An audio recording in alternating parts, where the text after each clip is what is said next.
It is Indiana in the Morning, presented by First Commonwealth Bank here on AM 1160 WCCS and 101.1 FM. And our interview with Sheldon Hirsch this morning is brought to you by Bradley's Book Outlet in the Indiana Mall. Bradley's, of course, wonderful books, and certainly this is a wonderful book. It's called Hot Hands, Draft Hype, and DiMaggio Streak-Debunking America's Favorite Sports Myths by a guy who must be a real fighter. Sheldon Hirsch joins us on the telephone. Good morning. Hi, how are you? I'm just wonderful. And boy, after you're going to start a few arguments with a book like this. I'm sure you know that by now, right? Well, that was the plan, but keep in mind that I think sports is intrinsically argumentative. Sports fans argue about everything. Mantle versus Mays, Bonds versus Ruth, Brady versus Manning, the Bulls versus the Warriors. It's just something that seems to flow inevitably out of the love of sports. It's interesting that you started with Mantle versus, what'd you say, Mantle versus Ruth? Mantle versus Mays. Versus Mays. You do a really compelling job in this little Mickey Mantle section that you do, comparing Mantle not only with Willie Mays, Hank Aaron, but with players from the modern era. And it really brings home the point that Mickey Mantle was as extraordinary an athlete, I think, as the world may have ever seen. Certainly one of them. Let me go into that a little bit because I think it's very interesting. Clearly, everybody would agree that the bulk of athletes today are bigger, stronger, faster, and certainly better trained than athletes of 20, 40, 80 years ago. Mm-hmm. But let's ask what I think is a more interesting question. What about the very few elite athletes, the top 3 or 4 or 5 of the 20th century? Guys like Mantle, Wilt Chamberlain, Jesse Owens, people like that. How do they stack up against these players? Now, usually when we argue that, it's very speculative and just sort of opinions. Old guys favor the old guys, younger people favor the young people. It just kind of devolves into opinion. But I would ask the question, can we find some objective criteria by which you can compare guys like that to present-day athletes? And the answer is yes. And in a nutshell, let me make 2 points. Number one, Mantle hit home runs well documented over 500 feet. Mm-hmm. We now have the math and physics available, and ESPN does this, to measure the length of every home run hit in modern baseball. And over the last 10 years, only one home run has been hit 500 feet, and that was short of Mantle's longest home runs. Guys like Trout, Harper, Stanton, everyone today, none of them have hit 500-foot home runs. Mantle hit several of them. He also hit the facade over the right field roof at Yankee Stadium 3 times. In 100,000 left-handed at-bats since then, nobody has come close to that. And Mantle has also been timed to first base from home plate at 3.1 to 3.4 seconds many times. None of today's modern players can match that. So by the objective measures of power and speed, which I think you'll agree are 2 pretty important things, yeah, Mantle is unequaled 60 years after his retirement. I think one of the amazing things about it is, okay, you can account for harder baseballs and harder baseball bats and all of that, but that speed argument, especially when you consider he never had that knee fixed after he tripped on that sprinkler head out there at Yankee Stadium. He never got the knee fixed. He's still faster than anybody that's ever played the game.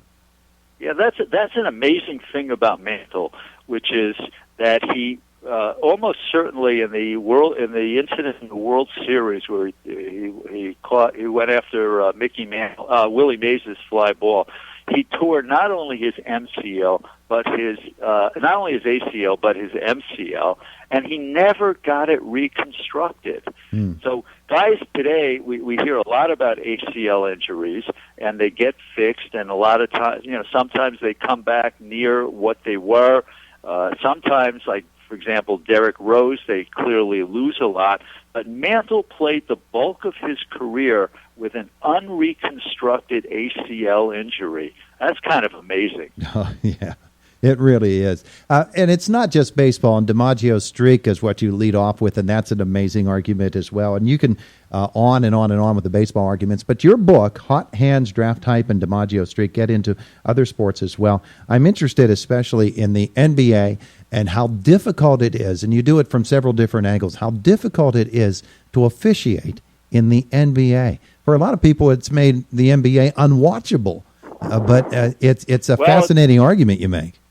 Yeah, well, it's certainly difficult, and I think the NBA is going about the problem in the wrong way. And there's an easier solution. The players are so fast, and the action happens so fast that it's just impossible to make some of these calls. So what the NBA is doing is they're going more to instant replay, which slows the game. And a lot of the time, even with instant replays, the block charge call, it's just impossible. So what the book goes through is two suggestions which change the way to think about it. All right?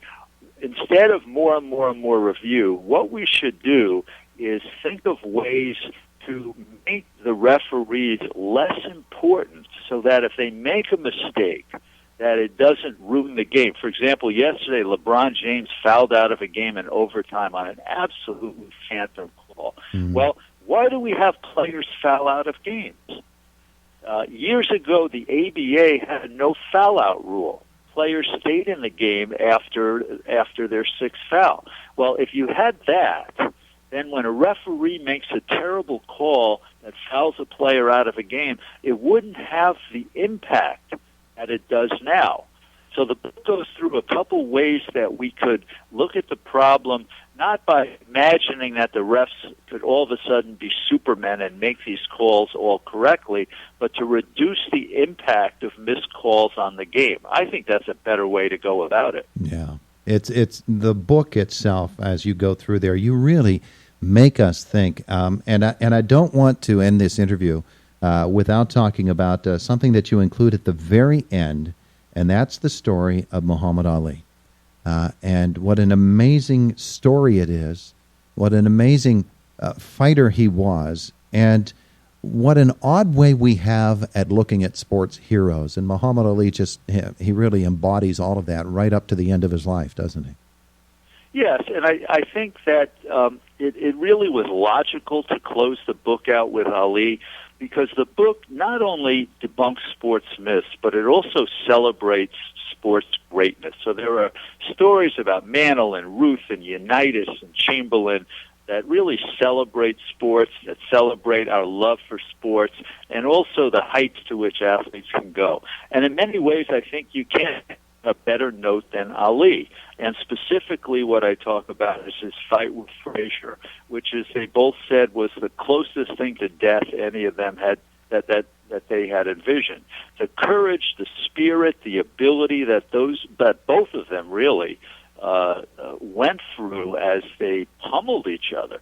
Frazier hit Ali 440 times. And according to Ali's trainer, he couldn't utter a decent sentence until the next day. Yet both of them continued. And I really thought that there was a greatness in that fight that both of them exhibited that was a nice note to close on.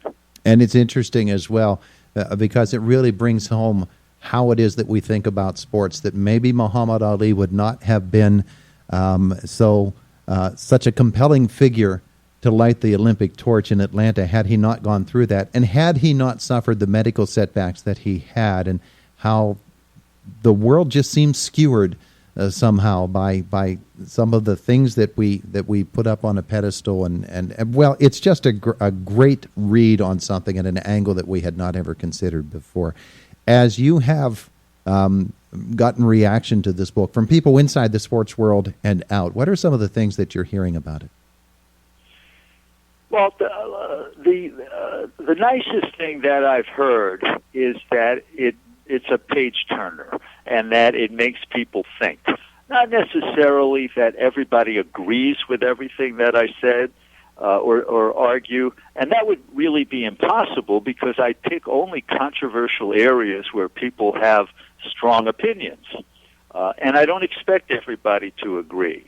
But the nicest responses I've gotten is that the topics, one after the other, 240 pages, are interesting, and that I've made people think about them in ways that they hadn't thought about them before, and in many instances changed opinions. But the goal really is not for everyone to agree with everything that I say, but it's for it to be an interesting, fun read, a page-turner, as I said, and to get people to think about things in ways that they hadn't thought about them before. And absolutely it does that. And for us Bucko fans, or we Bucko fans, yes, Jose Tabata even makes it into your book. That's terrific stuff. And we appreciate so much your time with us today. Sheldon Hirsch, thanks so much for joining us here in Indiana in the Morning. Thank you. Thanks for having me. I enjoyed it very much, and have a good day.